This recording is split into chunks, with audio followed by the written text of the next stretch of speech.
Guest of Honor and Minister of Primary and Secondary Education, Honorable Dr. Ian Ndlovu, the Minister of State for Devolution and Provincial Affairs in Marshworth, as represented by the Permanent Secretary, Sir Jaji, our chiefs here present, Toku Tendai Matikuta. Allow me to observe all other protocols in the interest of time. But I cannot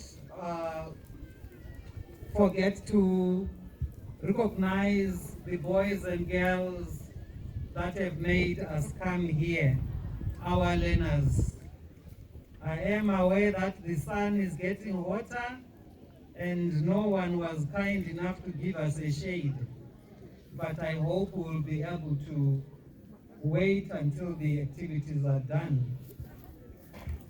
The Minister of Primary and Secondary Education family is very pleased to be part of this occasion, where we mark the commemoration of the 2022 Global Action Week for Education, which addresses education accountability through the 2022 theme, inclusive planning, sustainable financing, and realized rights. The Global Action Week for Education campaign is a milestone step in the journey of implementing the Sustainable Development Goals agenda, and in particular the SDG 4. It is also for us as education a very key element of concretizing the last phase of our competence-based curriculum implementation. Allow me, Honorable Minister, Guest of Honor, to give a background summary of GAWE for your appreciation before you address us. GAWE is a flagship event for the Ministries of Education and civil society education movements, as well as our teacher unions in the whole world. And for Zimbabwe, it has been running successfully since 2003. The GAWE platform provides every national and regional education campaigner with an opportunity to highlight one area of the education agenda and make targeted efforts to achieve change on the ground, with the added support of millions of education campaigners worldwide joining together for the same cause. Based on this theme, GAWE 2022 aims to enhance inclusive planning models that help mobilize public financing for education, given the fact that education is a basic human right.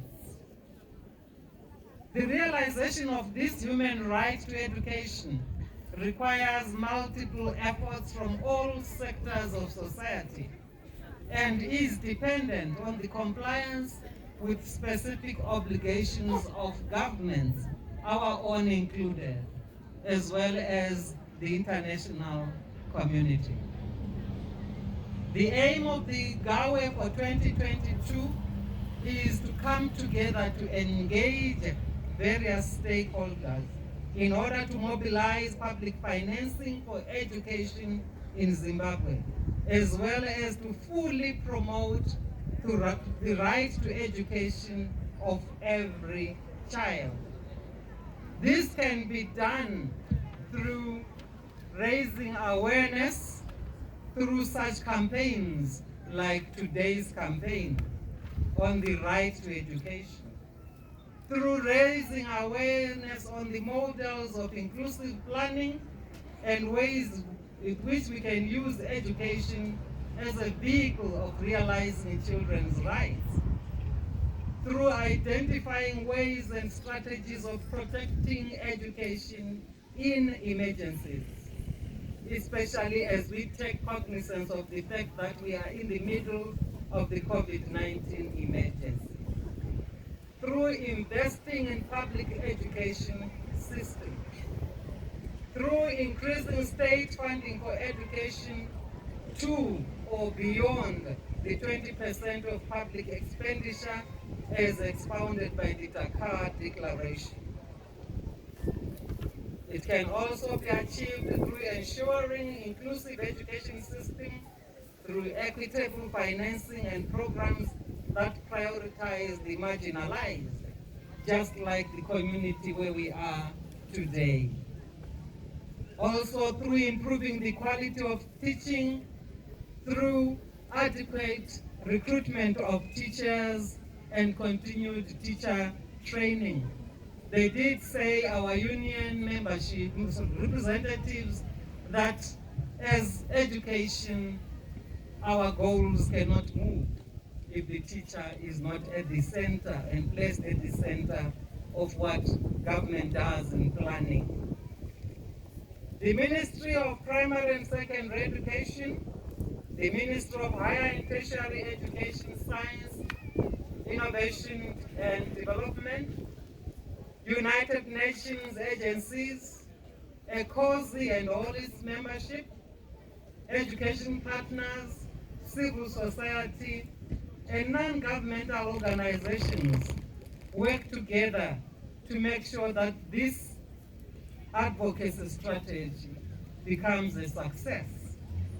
Honorable Minister, ladies and gentlemen, the GAWE Commemoration Series creates an annual platform for public engagement, therefore bringing the education system close to all its stakeholders, and more importantly, close to the citizens, the communities that give us these children to work with. The milestones in the development of education in Zimbabwe have demonstrated the potential for reconfiguring the learning space into coherent units that can be used to advance the education worthwhile agenda. Education, which is a key enabler for human development, as well as a key cornerstone of the socio-economic transformation of every nation. As we talk about the way in which the education sector has tried to improve education provision in this country, we will notice that the education sector has focused on educational rights, on equalization of opportunities, on citizen participation, as well as on commitment to this endeavor by all of us within the education sector.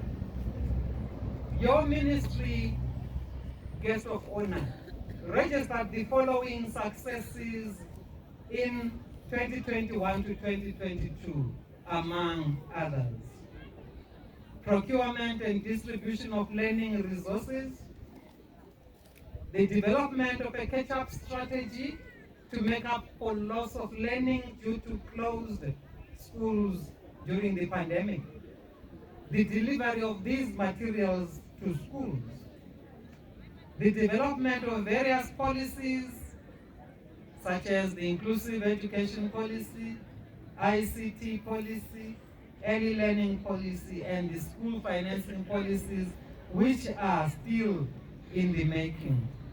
It also worked on the Teacher Professional Council, and all these, the principles are currently awaiting cabinet approval before we move towards a full bill. We have also worked on realigning circulars with the Education Amendment Bill, which takes on the rights of children as very key. We have provided radios and TVs, as well as come up with radio lessons and TV lessons, together with offline learning opportunities. For Places where there's no radio signal, we have actually procured radios and USBs to offer off-air opportunities. We have also started working on video lessons for the deaf and hard of hearing. We have implemented the disaster risk reduction and management and resilience plan to prepare for resilience in your ministry as we go forward, faced with whatever pandemics or emergencies can come. The disbursement of school improvement grants, which I'm sure this school is a recipient of. The disbursement of complementary funding for infrastructure development, and the conversion of ordinary classrooms in 50 schools to become science laboratories as we move towards pushing the agenda of science, technology, the arts, and mathematics. Provision of materials to fund the COVID-19 pandemic. So the ministry and its partners have worked tirelessly in the fight against COVID-19, emphasizing the wish to keep education at all times. Therefore, even as we invite you, Honorable Minister, to address us, we would want you to be aware of the fact that our wish is to have education at the center, to foreground education so that we as a community, as a population, understand that it all begins in the classroom and we have to put the classroom in its corrective place. Ladies and gentlemen, allow me to invite our guest of honor, who is an economist by training, who has served government in various stations and is currently serving government as minister of the biggest ministry in the government. She is a lady